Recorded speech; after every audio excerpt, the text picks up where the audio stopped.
All right, good evening, my people. Welcome to our Instagram live interview. Funny enough, this is coming a few minutes after Nigeria picked up their ticket for the AFCON 2021. They beat Benin Republic 1-0. Personally, I had some doubts about that game, but I guess they proved me wrong, Sha. Good game from the Eagles. Not necessarily the best pitch, but they did well. They did well because they needed 3 points. They got 3 points. That's the most important thing. Every other thing you're saying, in Igbo, we call it akụkọ na-eso akụkọ commentary. All right, this evening we just expect one Obonge player. His name is Simy Nwankwo. He should be joining us any moment from now from his base in Italy. Simy Nwankwo is a Super Eagles player and currently doing very well in Italy. Crotone. He scored a lot of goals. You can imagine.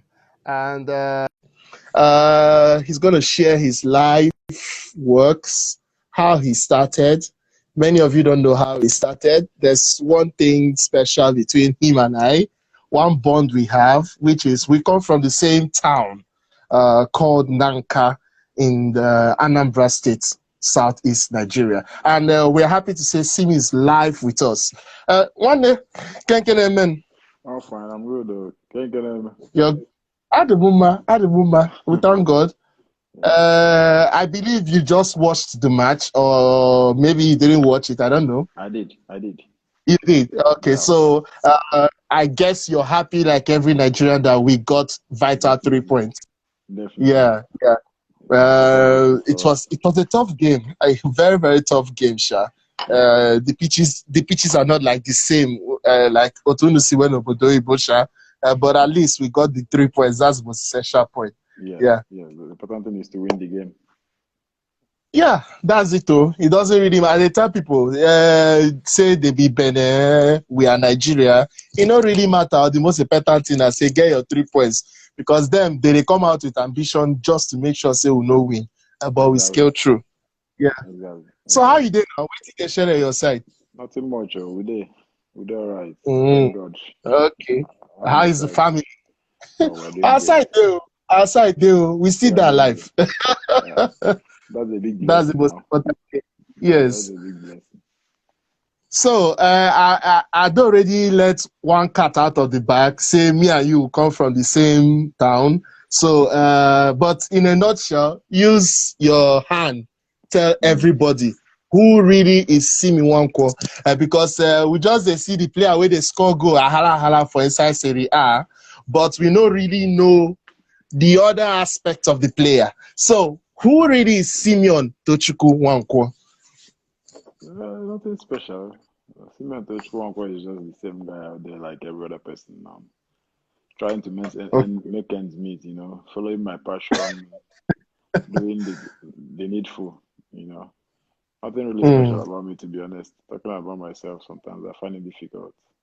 That's the simple truth. I find it difficult. All right, let me start from the beginning. Of course, every footballer in Africa, of raw beans, is not moi in order to, kick your career starting. So how were you able to, be able to follow your path, your dream, with all the circumstances and challenges back here in Nigeria? And where did you start from? Let's start from there. Well, I think everything has its process. So sometimes, we exaggerate in saying how much easy things were or how difficult they were. Life is difficult for everybody. That's the simple truth. Okay. So it doesn't matter where you find yourself. I think the only thing I would say is that I'm privileged that at the end of the day, I'm a success story, talking about other kids, my colleagues, my friends, we all grew up playing. It's not everybody that had the luxury of achieving this dream and coming to this level. So, of course, it was not an easy path, and nothing in life is easy. So we had to go through the normal process, play from the streets, grown in a difficult environment. We found Where did you ourselves. grow up? I was born and brought up in Onitsha, more precisely. Okay, Yeah, Mpo precisely. Yeah, I yeah, remember in our Nanka Champions League, yeah. you I have played a for the Mbo guys. Yeah, from Mpo very, very well there. yeah. Yeah. That's where I grew up. How did you get scouted? Okay, yeah. My manager had a program with his colleague, with his partners, from Portugal, and they normally visit Nigeria once in a while, or once or twice in a year. They come to Africa for scouting programs. So that's how it happened for me. It was an opportunity that just came calling, and the rest was history. Because I thank God the way I grabbed it. So I'm just So lucky. how was the reaction of your family while you were growing up? Because we know we always have that situation where nwatakịrị si na ọbọ ka ọ ga-agba a na-ene ya anya as if na ọ mara ihe ọ na-eme or no Yeah, youthful exorbitance. So how yeah. was the reception of your ahụ ị chọrọ ibido ịgba ị na-agwa ha na ọbọ ka ị chọrọ ịgba? Okay, the normal now. Not the normal, very, very normal. Normally Yeah, from our culture, our parents wants us to go to school. That's the basic, to get that yeah, basic education and everything. But yeah. along the line, growing up, you may find yourself into another passion, like fall in love with something different, and football was the case for me. Of course, it was not Okay. easy. Convincing my parents to go that route was not easy, so I had to insist. I had to keep trying. I have to, at a point they understood that there is no way we can stop this boy. This is what he wants, and I think that's when the whole thing changed for me. Because the moment they start praying for you, giving you their blessings, I think Mm-hmm. things automatically became different. Because one thing is going into conflict, contrast. No, you're not gonna do. You won't do this. Yes, I will do this, and all those things. But I think the moment we had that conversation, and then my family, my parents accepted it. This is what they want me to do now, because that's what I wanted. I think everything became different for me. So, it was not easy, but at the end of it, the result is better than the whole thing. Yeah, exactly. Result is better than the old thing. So after he got scouted, after her scout to Chagi, Yeah. did you travel immediately to Portugal, or maybe you played a few clubs back here before you traveled? No, I didn't play any professional club in Nigeria. Though I spent Okay. kind of my formation phases. I was in Owerri one time. We had land training with the big boys, training with the media Mm-hmm. team as well. But I spent more time training with the big boys, and it was a good process for me. I think it's one of the best processes that helped me get ready for the bigger picture outside. Yeah. Because Yeah. then I have to leave home, go to Owerri, stay in camp all by myself and stuff like that, and then face guys that are playing in the Champions League. Because back in the years, Heartland was in the Champions League with the big Yeah. boys. John With the big boys. Owori, Yeah. Emeka Nwanna, Olowo, Tengo, all those the big How did you guys. feel being in the midst of all those big names in Nigerian professional league back then? Yeah, I was the smallie of the squad now. I enjoy the love that comes to the baby of the house. So they Yeah. made it quite easy for me. They made it very easy and entertaining. They helped me a lot, from the coaches to everybody. I was like the baby of the house, and they carried me along. They helped me grow. Good words, encouragement, advices, and everything. So it was really, really good for me. It was an important phase for me. All right. It's not always easy. Or that easy, a young boy, see Nigeria, Bogo Bodoibo, see no ball culture labor. A lot of things he can face.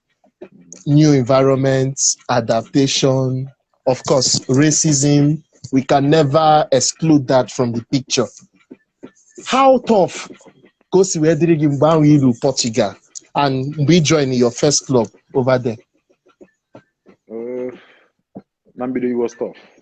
At the Okay. start, it was a bit tough because the change of environment will come in.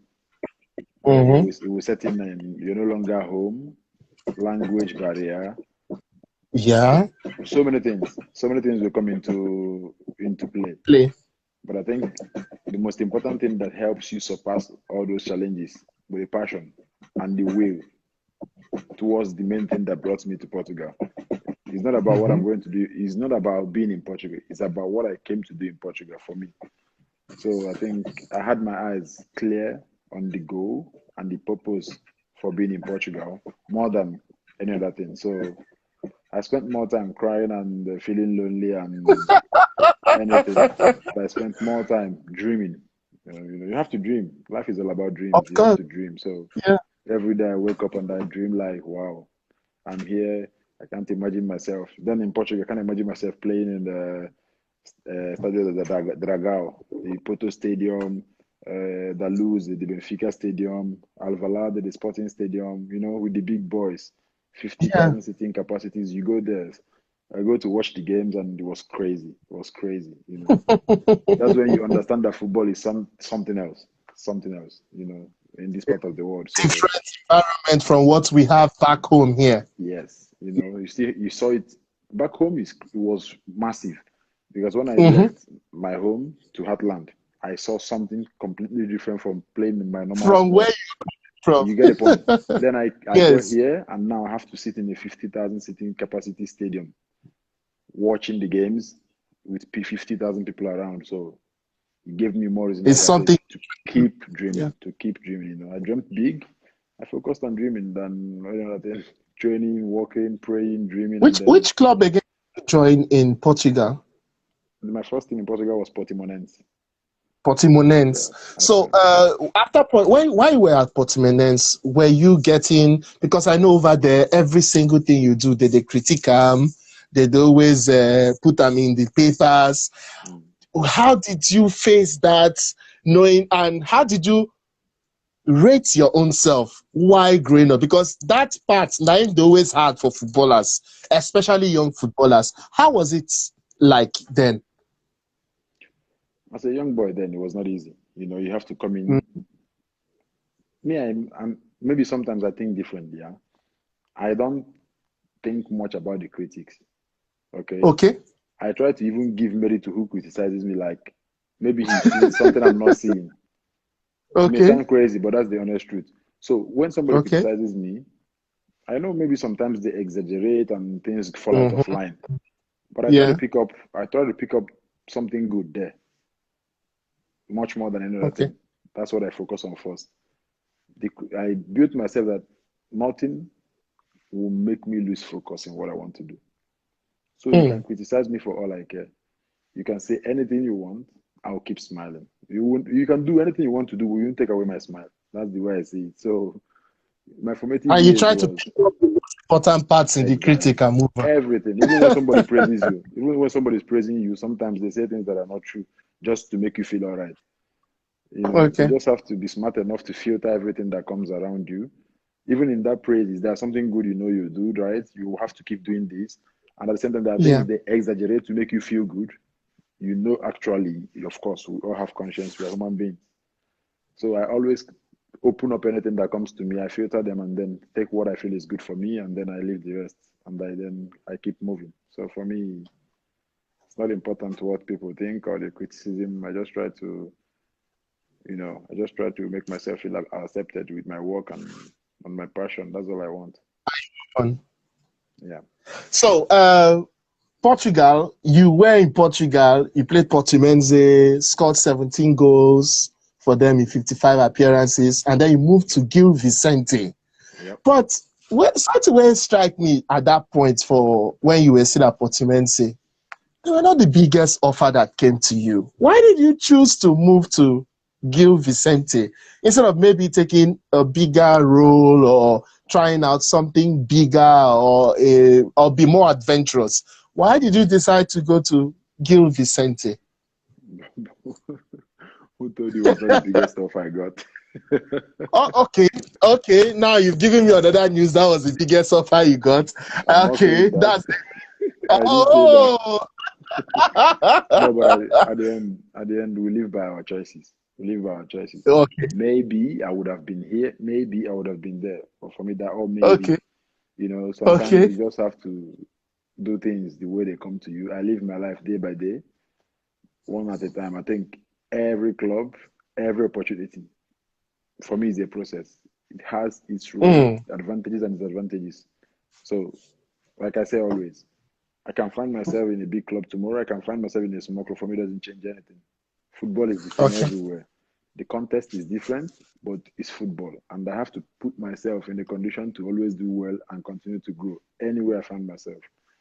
Moving from Portimonense to Gil Vicente is a step up because Gil Vicente was playing in the Premier League then. I've done 2 years in the second division in Portugal, so I had an opportunity with them. They gave me a massive opportunity to come into the first league, and I took it. And I spent 3 years there, 2 years in the first league before I went down. And at the end of my contract, I moved over to Crotone. So it's humble beginnings, but they are very, very important for me. Exactly, humble beginning. What's your best memory from Portugal? My best memory from Portugal. I've not been able to sit down and do this calculations. I think even here, I can't say anyone. I can't say you. I can't say any particular moment will be. Funny enough, I've not done that. I try not to do a lot of calculations now. I'm still playing, so yeah, I may still create something bigger tomorrow. You don't know. I may still go back to Portugal tomorrow. You never know. So I would say this was the best of that. Until I'm done playing, then I can look back. You're giving me more hints. That's good. Okay. I go back to Portugal. You never know. You never know. I'm still young. You're still young. Yeah, that's true. You're still young. Okay, let's fast forward. You moved over to Crotone. Oh, Crotone.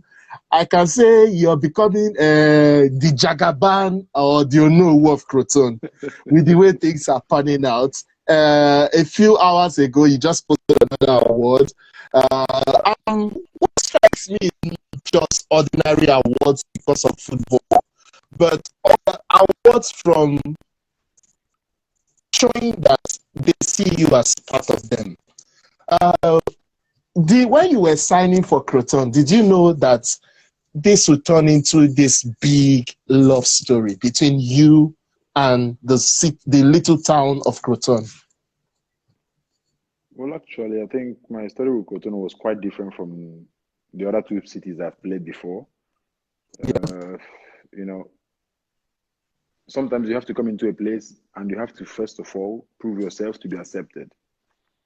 But I think in Crotone, it was quite different because I think the moment I stepped in, I was accepted immediately. Like the love fell in immediately from the start, even when I was not playing at the start when I came in. Okay. So it was different. I'm saying I knew or I'm sure and I predicted what's going to happen in these last 5 years, then I'll be lying. But one thing is that when I came in, I signed a 3-year contract, and I'm a guy made of stability. I love stability. I don't like jumping from one place to another. So I was clear in my head that I'm going to play 3 years with Crotone then. If anything changed along the line, then fine. But the moment I signed my 3-year contract, that was my only focus, my first 3 years contract. And the whole thing was going well. At the end of my contract, I was free to move to somewhere else, anywhere I want, but I still chose to stay because the connection and the bond that we've built in the past 3 years, in the first 3 years, was fantastic.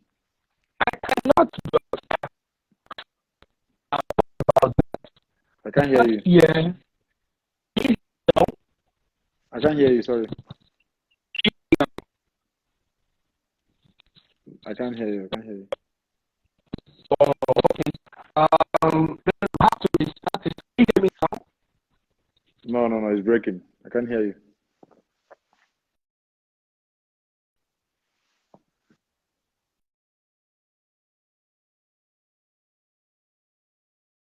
Hello? Okay. Sorry, we lost Simy. We'll try and get him back soon as he can join us.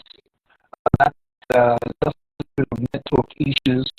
Maybe he should join us as soon as possible. And once he does that, we will have that live with us. Thank you all for being there. You guys are too many, especially from the SerieA.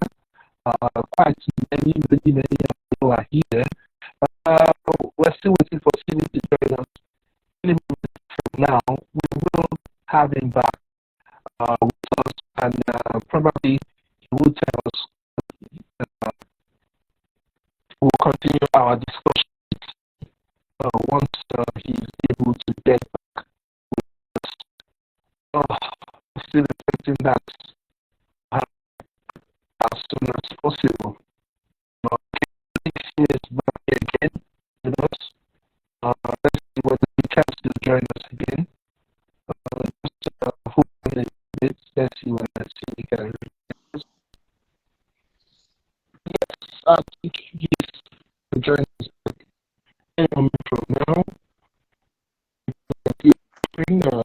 little network issue.